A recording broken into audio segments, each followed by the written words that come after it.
അസ്സലാമു അലൈക്കും വറഹ്മത്തുള്ളാഹി. വിദ്യാഭ്യാസം എന്നത് സമൂഹത്തിലെ എല്ലാ മനുഷ്യർക്കും അവകാശപ്പെട്ട ഒന്നാണ്.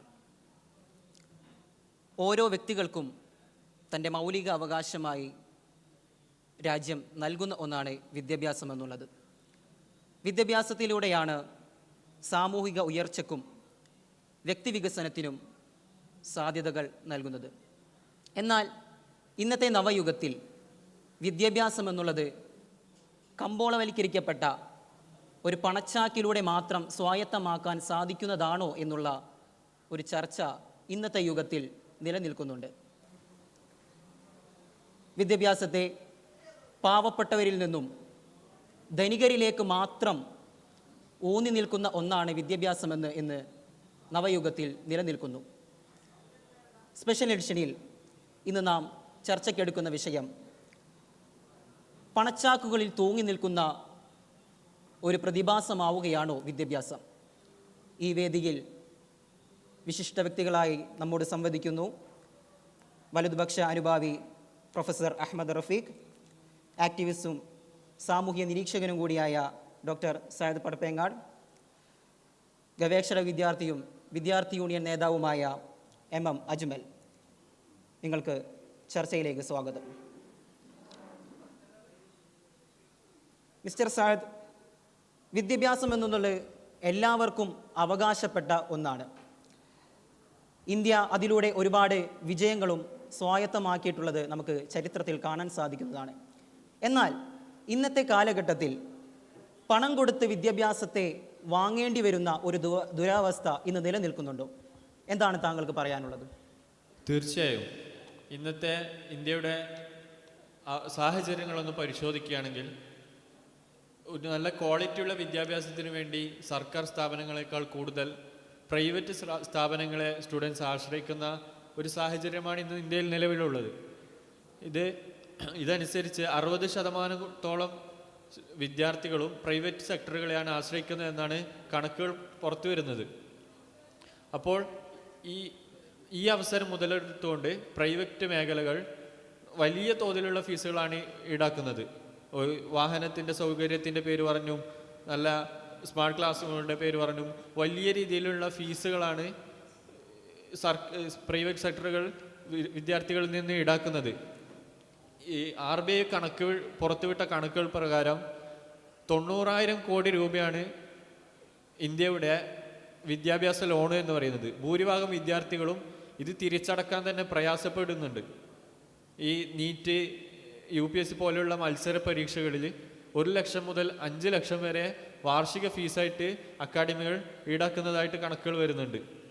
ഇത് സാമ്പത്തിക വിദ്യാഭ്യാസ മേഖലയിലുള്ള വലിയൊരു ഏറ്റവും നല്ലൊരു കച്ചവട മാർഗമായിട്ട് ആളുകൾ വിദ്യാഭ്യാസത്തെ ഉപയോഗപ്പെടുത്തുന്നു എന്നുള്ളതിന് വലിയൊരു ഉദാഹരണം. ഓക്കെ, മിസ്റ്റർ റഫീഖ്, സയ്യിദിൻ്റെ വാദങ്ങൾ താങ്കൾ കേട്ടു എന്ന് ഞാൻ വിചാരിക്കുന്നു. അദ്ദേഹത്തിൻ്റെ അഭിപ്രായ പ്രകാരം വിദ്യാഭ്യാസം എന്നുള്ളത് ഒരു കമ്പോളവൽക്കരിക്കപ്പെട്ട ഒരു ചരക്കായി മാറിയിരിക്കുന്നു എന്നാണ് അദ്ദേഹത്തിൻ്റെ അഭിപ്രായത്തിലൂടെ നമുക്ക് കാണാൻ സാധിക്കുന്നത്. അതിന് അദ്ദേഹം പറയുന്നത് തന്നെ ഫീസിൻ്റെ ഉയർന്ന വർധനവിനെ കുറിച്ചാണ് പറയുന്നത്. എന്തുകൊണ്ടാണ് ഇത്തരത്തിലുള്ള ഉയർന്ന ഫീസ് വരാനുള്ള അവസ്ഥയുണ്ടാകുന്നത്? അതിനെക്കുറിച്ച് എന്താണ് താങ്കൾക്ക് പറയാനുള്ളത്? ഏതൊരു വിദ്യാർത്ഥിയുടെയും മികച്ച സ്വപ്നങ്ങളാണ്, ആഗ്രഹങ്ങളാണ് വലിയ വിദ്യാഭ്യാസവും മികച്ച നിലവാരമുള്ള യൂണിവേഴ്സിറ്റികളിൽ നിന്ന് വിദ്യാഭ്യാസം കരസ്ഥമാക്കുക എന്നുള്ളത്.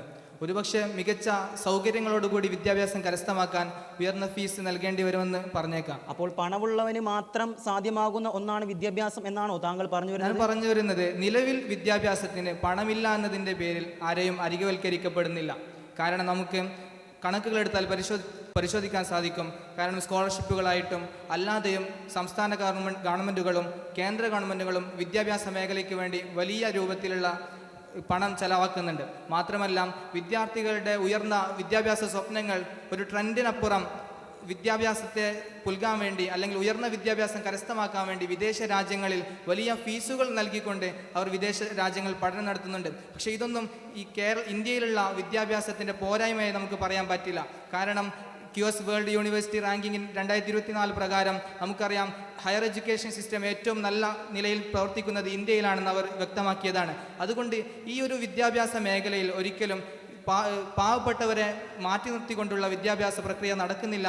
എല്ലാവർക്കും വിദ്യാഭ്യാസം നൽകിക്കൊണ്ടുള്ള പ്രക്രിയ തന്നെയാണ് നടക്കുന്നത്. കഴിഞ്ഞ വർഷങ്ങൾ 2024-25 ബജറ്റിലെ നമുക്കറിയാം 1,26,638 കോടി രൂപയാണ് എഡ്യൂക്കേഷൻ സെക്ടറിലേക്ക് വേണ്ടി മാത്രം മാറ്റിവെച്ചിട്ടുള്ളത്. അതിൽ ഭൂരിഭാഗവും അത് സ്കൂൾ എഡ്യൂക്കേഷനും മറ്റു ഹയർ എഡ്യൂക്കേഷനും വേണ്ടിയാണ്. അതുകൊണ്ട് വിദ്യാഭ്യാസത്തിന് മറ്റു അനേകം ലോണുകളും കേന്ദ്ര സർക്കാരുകളും അതുപോലെ തന്നെ സംസ്ഥാന സർക്കാരുകളും ബാങ്കുകളും 30ഓളം ബാങ്കുകളിൽ നിന്ന് 70ഓളം ലോണുകളാണ് വിദ്യാഭ്യാസത്തിന് വേണ്ടി സ്കീമുകളാണ് നിലവിൽ പ്രവർത്തിച്ചു കൊണ്ടിരിക്കുന്നത്.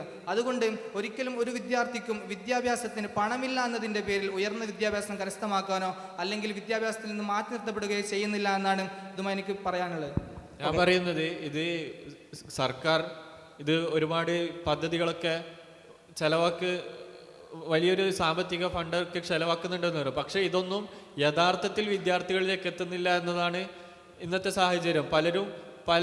സർക്കാർ മൊത്തത്തിൽ തന്നെ ഇന്ത്യയുടെ മൊത്തം ഏകദേശം ഭാഗങ്ങളൊക്കെ പ്രൈവറ്റ് ആയിക്കൊണ്ടിരിക്കുകയാണ്, വൽക്കരിച്ചുകൊണ്ടിരിക്കുകയാണ്. ഈ ഒരു സാഹചര്യത്തിൽ വിദ്യാഭ്യാസവും വളരെ കൂടുതലായി പ്രൈവറ്റ് ആയിക്കൊണ്ടിരിക്കുകയാണ്. ഇത് പദ്ധതികളൊന്നും യഥാർത്ഥത്തിൽ വിദ്യാർത്ഥികളിലേക്ക് എത്തുന്നില്ല എന്നതാണ് വസ്തുത. താങ്കളുടെ വാദത്തിലുള്ള ഒരു വൈരുദ്ധ്യം ഞാൻ ചൂണ്ടിക്കാണിക്കാം. കുറച്ചു മുമ്പാണ് താങ്കൾ പറഞ്ഞത് 900ഓളം കോടി രൂപ അവര് വായ്പകളായി തിരിച്ചടക്കാൻ പറ്റുന്നില്ല. ഇത് എവിടെ നിന്ന് എടുത്തതാണ്? ആരാണ് എടുത്തത്? തീർച്ചയായും ഞാൻ വരാം, നിങ്ങളിലേക്ക് തിരിച്ചു വരാം. മിസ്റ്റർ അജ്മൽ, വിദ്യാർത്ഥികളുടെ ഭാഗത്ത് നിന്ന് സംസാരിക്കുന്ന വിദ്യാർത്ഥി യൂണിയൻ നേതാവെന്ന നിലയിൽ മിസ്റ്റർ റഫീഖിൻ്റെ വാദങ്ങൾ നിങ്ങൾ കേൾക്കുകയുണ്ടായി. അദ്ദേഹം പറയുന്ന ഒരു പ്രധാന കാര്യം, പാവപ്പെട്ട വിദ്യാർത്ഥികൾക്ക് ഒതുങ്ങുന്ന രൂപത്തിലുള്ള ഒരുപാട് എഡ്യൂക്കേഷൻ ലോണുകൾ സർക്കാർ പ്രൊവൈഡ് ചെയ്യുന്നതാണ് അദ്ദേഹം പറയുന്നത്. താങ്കൾക്ക് ഇതിനോടുള്ള അഭിപ്രായം എന്താണ്? പ്രിയപ്പെട്ട സുഹൃത്ത് റഫീഖിനോട് സഹതാപമുണ്ട്. കാരണം നമ്മുടെ NCRBയുടെ റിപ്പോർട്ട് പ്രകാരം 2020 മാത്രം 12,500 വിദ്യാർത്ഥികളാണ് ആത്മഹത്യ ചെയ്തത്. പ്രിയപ്പെട്ട സുഹൃത്ത് പറഞ്ഞ രൂപത്തിലാണെങ്കിൽ കൃത്യമായ ലോണും അതൊക്കെ ആ കുടുംബങ്ങൾ ആ വിദ്യാർത്ഥികൾ കൃത്യമായി ഉപയോഗപ്പെടുത്തുന്നുണ്ടെങ്കിൽ പിന്നെ എന്തിന് ആത്മഹത്യ ചെയ്യണം? അതിൽ നിന്ന് വളരെ ആത്മഹത്യ എന്ന് പറയുന്നത് ഈ ഫീസ് വർധനവ് കാരണം തീർച്ചയായിട്ടും അത് എടുത്ത ലോൺ, എഡ്യൂക്കേഷൻ ലോൺ എടുത്തിട്ട് പിന്നെ തിരിച്ചടക്കാൻ പറ്റാത്ത അവസ്ഥയിൽ പിന്നെ എന്ത് ചെയ്യണമെന്ന ഒരു വെപ്രാളത്തിൽ അവർ പിന്നെ തൂക്കുകയറിനെ ആശ്രയിക്കുകയാണ്. അതിന് ഉദാഹരണമാണ് ഇന്ത്യയിലൂടെ കഴിഞ്ഞ ആഴ്ച റിപ്പോർട്ട് ചെയ്ത ഒരു ന്യൂസ് ഉണ്ട്. 22 വയസ്സ് മാത്രം പ്രായമുള്ള ആരതി റോയ് എന്ന വിദ്യാർത്ഥി, അവർക്ക് എന്താണ് സംഭവിച്ചത്? ഈ MA വിദ്യാർത്ഥിയായ ആ പെൺകുട്ടി ഫീസ് വർധനവിൻ്റെ പേരിൽ തൻ്റെ കൃഷിക്കാരിയായ അമ്മയും അച്ഛനും കഷ്ടപ്പെട്ട് ഉണ്ടാക്കുന്ന പണത്തിൽ ആ പണം അതിൻ്റെ പലിശ കൃത്യമായി തിരിച്ചടക്കാൻ പറ്റാത്ത കാരണം കൊണ്ട് ആത്മഹത്യ ചെയ്യുകയാണ്. ആ വിദ്യാർത്ഥിക്ക് എന്താ കൃത്യമായ വിദ്യാഭ്യാസം കിട്ടിയിട്ടില്ലേ? MA വിദ്യാർത്ഥിയാണ്. അതുപോലെ തന്നെ മറ്റെന്ത് കണക്കെടുത്ത് നോക്കിയാലും ഇദ്ദേഹം പറഞ്ഞു, ഈ വിദേശത്തേക്ക് പോയി പഠിക്കുന്ന കാര്യത്തെക്കുറിച്ച് സംസാരിച്ചിട്ടുണ്ട്. വിദേശത്ത് പോയി പഠിക്കുന്നതിന് ഒരു കാരണം, അതിൽ പ്രധാനപ്പെട്ട നല്ല കാരണങ്ങൾ ഉണ്ടെങ്കിൽ പോലും 4% ആൾക്കാരാണ് വെറും കേരളത്തിൽ നിന്ന് മാത്രം വിദേശത്ത് പഠിക്കുന്നത്. ഈ ലേറ്റസ്റ്റ് അപ്ഡേറ്റ്, ഈ 2024 കണക്ക് പ്രകാരം കഴിഞ്ഞ വർഷം 13,58,832 വിദ്യാർത്ഥികളാണ് വിദേശ രാജ്യങ്ങളിൽ പഠിക്കുന്നത്. ഇതേ ഇപ്പോൾ ആ വാദങ്ങളൊക്കെ ഉന്നയിക്കുമ്പോൾ അതിൽ ഭൂരിഭാഗം വിദ്യാർത്ഥികളും പറയുന്നത് ഈ ഫീസ് വർധന ഒരു നിലക്കും താങ്ങാൻ കഴിയുന്നില്ല. പ്രധാനമായിട്ടും ആ ഫീസ് വർധന വഴി ഉണ്ടാകുന്ന ഈ പലിശകൾ തിരിച്ചടക്കാൻ, എഡ്യൂക്കേഷൻ ലോണുകൾ തിരിച്ചടക്കാനുള്ള ഒരു സ്ഥിതിഗതി നമുക്കില്ല എന്നാണ് അവർ പറഞ്ഞു വരുന്നത്. അപ്പോൾ ഈ സുഹൃത്ത് പറയുന്നത് തികച്ചും വിദണ്ഡവാദങ്ങളാണ്. അത് തൻ്റെ സർക്കാരിനെയോ അല്ലെങ്കിൽ തൻ്റെ ഭാഗത്തെ ന്യായീകരിക്കുക എന്നുള്ള ലക്ഷ്യം മാത്രമാണ് ഈ സുഹൃത്തിൻ്റെ അഭിപ്രായത്തിൽ നിന്ന് മനസ്സിലാകുന്നത്. ഈ അജ്മൽ പറഞ്ഞതുപോലെ ഈ കണക്കുകൾ അത് ആത്മഹത്യ ചെയ്ത മാത്രം കണക്കുകളാണ്. അതിന് പുറമെ പഠനം നിർത്തിയിട്ട് പോയ ധാരാളം ഇതിനേക്കാളും എത്രയോ ഇരട്ടി വരും. അതിന് പുറമെ ഈ പഠിക്കാൻ സാധിക്കാതെ, സ്വപ്നം കാണാൻ പോലും കഴിയാത്ത വിദ്യാർത്ഥികളാണ് അതിനേക്കാളും എത്രയോ ഇരട്ടി കൂടുതൽ രാജ്യത്തുള്ളത്. അപ്പോൾ നമുക്ക് ഇതിൽ നിന്ന് മനസ്സിലാകുന്നത് ഉയർന്ന ഫീസ് വർധനയിലൂടെയാണ് ഇത്തരത്തിലുള്ള ആത്മഹത്യകളും അതുപോലെ തന്നെ ഇത്തരത്തിലുള്ള ദുരാവസ്ഥകളും നമുക്ക് സംജാതമാകുന്നത്. മിസ്റ്റർ സാദ്, എനിക്ക് സൂചിപ്പിക്കാനുള്ളത്, ഭാവിയിൽ ഇത്തരത്തിലുള്ള എല്ലാ വിദ്യാർത്ഥികൾക്കും ഒരുപോലത്തെ വിദ്യാഭ്യാസം സ്വായത്തമാക്കാൻ എത്തരത്തിലുള്ള മാർഗനിർദ്ദേശങ്ങളാണ് നിങ്ങൾ മുന്നോട്ട് വെക്കുന്നത്? എനിക്ക് തോന്നുന്നത് കാര്യമായിട്ട് സർക്കാരിന് തന്നെയാണ് ഇതിന് കൂടുതലായിട്ട് ചെയ്യാനുള്ളത്. ഒന്നാമതായി ക്വാളിറ്റി കുറവ് കൊണ്ടാണ് കൂടുതലായിട്ട് പ്രൈവറ്റ് മേഖലയെ ആശ്രയിക്കുന്നത്. അതിന് വിദ്യാഭ്യാസത്തിന് ക്വാളിറ്റി കൂട്ടുക, പോരാത്തിന് സൗകര്യങ്ങൾ വർദ്ധിപ്പിക്കണം. സർക്കാർ സ്കൂളുകളിലും കോളേജുകളിലൊക്കെ സൗകര്യത്തിൻ്റെ കുറവുകളുണ്ട്, അത് പരിഹരിക്കണം. അതുപോലെ തന്നെ ഈ ഫീസുകൾ, ഈ പ്രൈവറ്റ് മേഖല ഈടാക്കുന്ന ഫീസുകളിൽ സർക്കാർ ഇടപെട്ട് അതൊരു നിയന്ത്രണം കൊണ്ടുവരണം. അതുപോലെ തന്നെ പ്രൈവറ്റ് മേഖലകളുമായി സഹകരിച്ചുകൊണ്ട് PPP എന്ന ആശയം, പബ്ലിക് പ്രൈവറ്റ്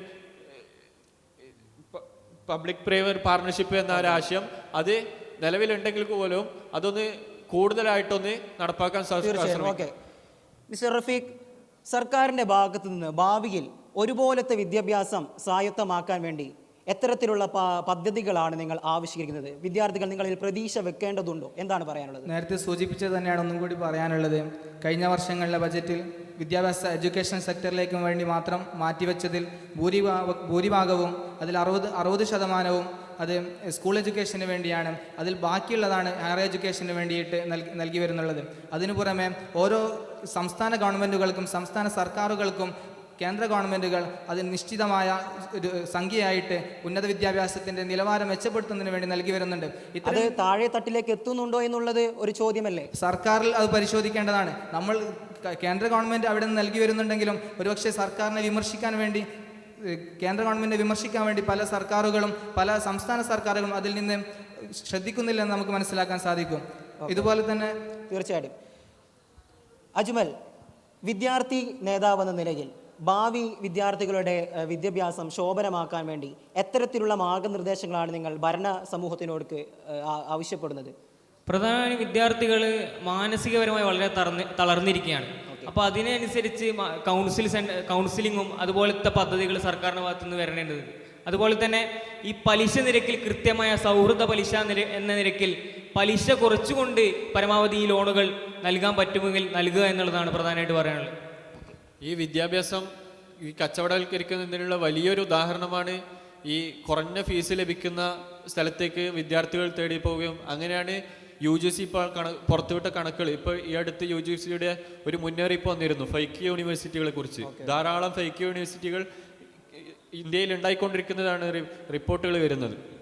ഓക്കെ, ഇത്തരത്തിലുള്ള പുതിയ പരിഷ്കാരങ്ങൾ സർക്കാരിൻ്റെ ഭാഗത്ത് നമുക്ക് പ്രതീക്ഷിക്കാം അല്ലേ റഫീഖ്? തീർച്ചയായും അതിൻ്റെ നടപടിക്രമങ്ങളിൽ പലതും നമ്മൾ നേരത്തെ കണ്ടുകൊണ്ടിരിക്കുന്നതാണ്. നേരത്തെ സൂചിപ്പിച്ചതുപോലെ PPP അതുപോലെ മറ്റുള്ള പ്രവർത്തനങ്ങളൊക്കെയും ഈ പ്രൈവറ്റ് സെക്ടറുമായി ബന്ധപ്പെട്ട് അവരുമായി സഹകരിച്ചുകൊണ്ട് നിലവിൽ നടന്നുകൊണ്ടിരിക്കുന്നു. ഇനിയും അതിനെ പൂർണ്ണമായി അതിനെ മികച്ച രീതിയിലേക്ക് പരിപോഷിപ്പിക്കുകയാണ് വേണ്ടത്. അത് ചെയ്യുക തന്നെ ചെയ്യും, അത് ചെയ്തുകൊണ്ടിരിക്കുന്നുമുണ്ട്.